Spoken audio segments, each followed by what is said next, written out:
Calcium சத்து அதிகம் கிடைக்க அத்திப்பழம் சாப்பிடலாம்.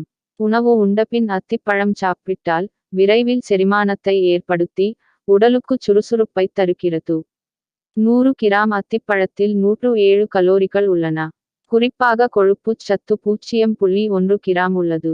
இதில் கால்சியம், இரும்புச்சத்து, மெக்னீசியம், வைட்டமின் பி12 ஆகியவை அதிக அளவில் கிடைக்கின்றன.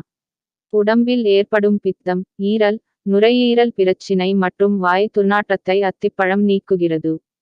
மற்ற பழங்களில் கிடைக்கும் சத்துகள் அத்திப்பழங்களில் 4 மடங்கு கிடைக்கின்றன. தினசரி 2 அத்திப்பழங்கள் சாப்பிட்டு வந்தால் இரத்த உற்பத்தி அதிகரிக்கும். உணவு உண்ட பின் சிறிதளவு அத்திப்பழங்களைச் சாப்பிட்டால் விரைவில் மலச்சிக்கல் தீரும்.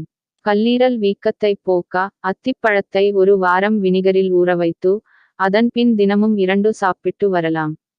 தொடர்ந்து அத்திப்பழம் சாப்பிட்டு வந்தால் உடல் பொலிவு பெறும், முழு அளவு ஊட்டச்சத்தையும் பெற முடியும். தினசரி 2 அத்திப்பழங்களை சாப்பிடுவதால் கால்சியம் சத்து அதிகம் கிடைக்கும். இதனால் எலும்புகள் பலம் பெறும். தினமும் ஒருவேளை சிறிதளவு சீமை அத்திப்பழம் சாப்பிட்டால் வெண்புள்ளிகள் குணமாகும். தோலில் ஏற்படும் நிறமாற்றங்கள் விரைவில் சரியாகும்.